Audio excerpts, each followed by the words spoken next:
Tēnā koutou katoa. Ko Duncan Webb tokongama, and I'm the Member of Parliament for Christchurch Central. Welcome to the most walkable electorate in the country. It is a real pleasure to be here. I did wonder why on earth are you inviting me here, but then I realised there's two speakers who have said everything before me, and it's immediately before lunch, so it's just a Green Party conspiracy. And Sarah, I know Sarah will go like this when she's had enough, so please do. Thank you, Sarah. I did make a few notes before arriving, believe it or not, but I thought I'd actually say a few comments and reflections on what I've heard today, because the one thing I can bring, I think, is a political perspective.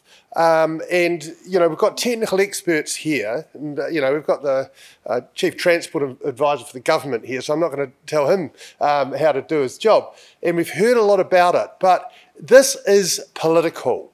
And if we're going to make progress on making New Zealand more walkable and getting more people to walk, there are political barriers in the way. You do not hear, I'm going to just go for it, right? You do not hear Simeon Brown talking about poor footpaths, right? No, you hear him harping on about potholes, because that's where, for the National Party, there are political wins.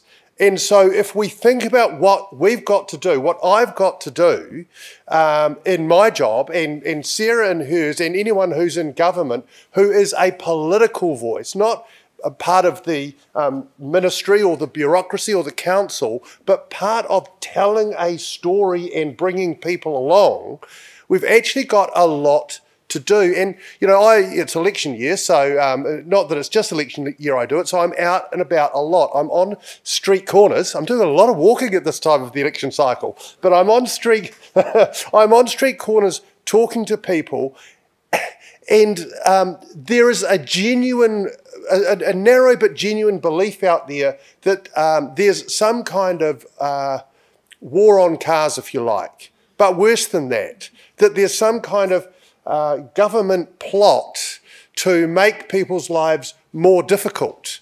And I guess this part of the issue is the really integrated question. This isn't actually a question about walking, if I can say that. It's a question about how we want to live, how we want our cities to be, how we want our communities to interact, individuals with each other. And there is a shift. This government, the Labour government with the Greens, have been very conscious in saying that we want more compact cities, that we want cities that don't necessarily put cars first, that we have cities that are more accessible for everybody. And that actually alarms some people, and I don't even have to make this up. Someone else just said there are vested interests of lobby groups who are very well represented in various forums. And change is hard. That was you, Charlotte. The change is hard, you know, and when your life and your business and your wealth and your lifestyle is premised on the status quo, then changing the status quo you're going to oppose it. And if you've got connections and resources and an articulate voice, you will use all of those things at your disposal to do that. And so I do see this, you know, in government. I see this, you know, the most obvious place is select committee, where, you know, you consider pieces of legislation and so on. And people come to select committee, and while sometimes you get a broad range of people, in many cases, you'll get a very carefully curated set of submissions from a narrow group of people. And I'm just going to make a couple of other comments, and I don't mean to offend, even though I probably will. I've heard a lot about consultations today, right? And I've heard a lot about plans being developed. And, when I as I was said in my introduction, I'm a Minister of Commerce and Consumer Affairs and State-Owned Enterprises. I've been it for about 6 months, so I'm not yet beaten down. But you get in and you're like, okay, let's do some shit, and you do get a lot of, well, okay, we'll consult on that, and then let's put a plan together, and then we'll go to a committee.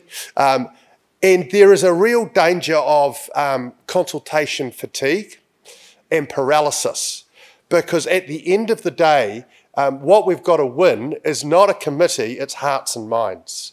And so I do think there's something to be said there. And I just, so look, that's kind of the political call to arms, if you will, that, and it's not about the election, because this issue is going to be ongoing across years, electoral terms and governments. It's not about who's in government next term or the term after that. It's about saying, how do we shift the way people think? And at that point, and honestly, if I do run over, I see I've probably got 4 or 5 minutes that I can keep going.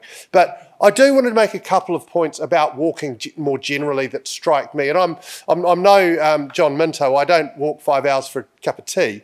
But I'm a keen walker, and I do like to do it whenever I can. Like most people, the main barrier for me is time. But I do want us to kind of stop saying that walking is an alternative to driving. Well, driving is an alternative to walking. And I think sometimes we forget that walking, we don't learn to drive when we're one. Walking comes first, and it's how we leave our homes in most cases. So that's the first thing I'd say. I think we need to kind of shift how we think about that. The other thing I think is really important, and I know some people are going to talk about it, is walking for everyone.